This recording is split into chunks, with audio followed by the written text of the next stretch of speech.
Hi friends, welcome back to Prashant knowledge centre. మనం ఈ వీడియోలో ఒక టిప్స్ గురించి తెలుసుకుందాం. ఫర్ ఎగ్జాంపుల్, మనం ఒక ఎక్సెల్ షీట్లో డేటాని కౌంట్ చేయాలి అంటే నెంబర్ ఆఫ్ వాల్యూస్ కానీ, టోటల్ నెంబర్ ఆఫ్ ఐటమ్స్ కానీ, వర్డ్స్ కానీ కౌంట్ చేయాలి అంటే ఎలా కౌంట్ చేయాలి, ఏ ఫార్ములా వాడాలి అనేది ఇందులో చూద్దాం. ఫర్ ఎగ్జాంపుల్, నేను ఇక్కడ ఒక సేల్స్ డేటా తీసుకున్నాను, ఒక కంప్లీట్ ఇయర్ది, ఫైనాన్షియల్ ఇయర్ది. ఇక్కడ నేను ఇందులో ఈ టోటల్ నెంబర్ ఆఫ్ ఐటమ్స్ని కౌంట్ చేయాలనుకుంటున్నాను. టోటల్ ఫైనాన్షియల్ ఇయర్ కాబట్టి 12 నెంబర్స్ ఉంటాయి. దీన్ని ఎలా కౌంట్ చేయాలని చూద్దాం. That is equal to count అని ఇస్తే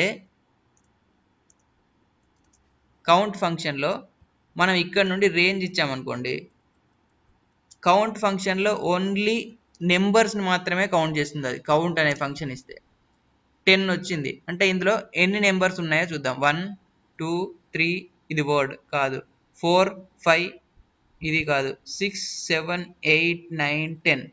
సో 10 నెంబర్స్ ఉన్నాయి. దీన్ని మారుద్దాం, 9 తీసుకుందాం. 11 నెంబర్స్, టోటల్ 12 నెంబర్స్ ఉన్నాయి. అది కౌంట్ అనే ఫంక్షన్తో మనకు ఓన్లీ నెంబర్స్ని మాత్రమే కౌంట్ చేస్తుంది. అదేవిధంగా కౌంట్ ఏ అనే ఫంక్షన్ తీసుకుంటే ఇందులో నెంబర్స్ కానీ వర్డ్స్ కానీ ఏదైనా పర్లేదు, ఆ సెల్ బ్లాంక్ ఉండకూడదు అంతే.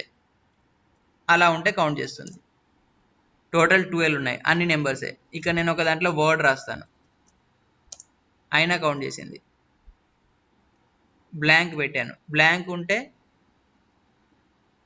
నెంబర్ అయినా కానీ, నెంబర్స్ వర్డ్స్ కౌంట్ ఏ అయినా కానీ ఏదైనా బ్లాంక్ సెల్స్ని కౌంట్ చేయదు.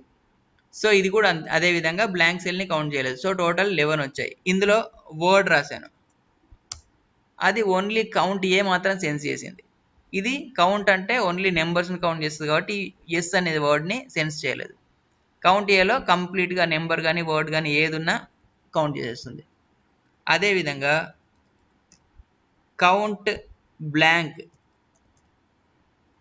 ఈ ఫంక్షన్తో మనకి ఇందులో ఓన్లీ బ్లాంక్ సెల్స్ మాత్రమే కౌంట్ అవుతాయి.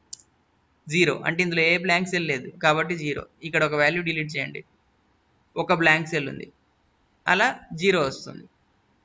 అన్ని ఫుల్ ఉంటే 0 వస్తుంది. ఏదైనా blank cells, number of blank cells ఉంటే ఇక్కడ బ్లాంక్ సెల్స్ చూపిస్తుంది. అదేవిధంగా కౌంట్ ఇఫ్. కౌంట్ ఇఫ్ అంటే సెలెక్టెడ్ రేంజ్లో మనకి ఏదైనా ఇచ్చిన కండిషన్ ట్రూ అయితే కౌంట్ చేస్తుంది, లేదా కౌంట్ చేయదు. ఫర్ ఎగ్జాంపుల్, ఇక్కడ ఇచ్చిన దాంట్లో 10.5 ఇచ్చాను.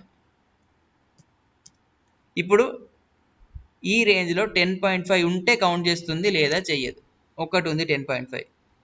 ఇక్కడ కూడా డేటా ఒకసారి మార్చి చూద్దాం. 10.5. సో 2 ఉన్నాయి.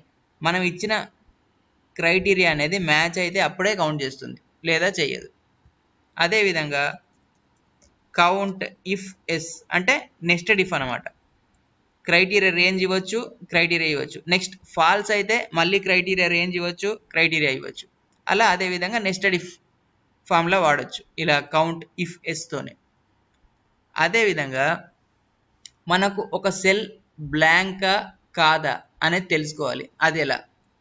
దానికి ఫార్ములా ఈజ్ బ్లాంక్ అనేది తీసుకొని సెల్ రిఫరెన్స్ తీసుకుంటే ఆ సెల్ బ్లాంక్ అయితే ట్రూ అని వస్తుంది, లేదా ఫాల్స్ అని వస్తుంది.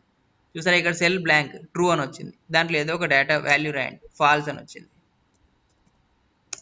కంప్లీట్ ఏదో ఒకటి వర్డ్ కానీ నెంబర్ కానీ ఏదున్నా అది బ్లాంక్ కాకపోతే ఫాల్స్ అని వస్తుంది, బ్లాంక్ అయితే ట్రూ అని వస్తుంది. దానికి మనం ఈజ్ బ్లాంక్ అనే ఫార్ములా వాడతాం. మనం నెక్స్ట్ ముందు క్లాసెస్లో ఈ ఫార్ములాస్ అనేది ఎక్కడ ఉపయోగిస్తాం అనేది ఒక్కొక్కటి వాడుకుంటూ చూద్దాం.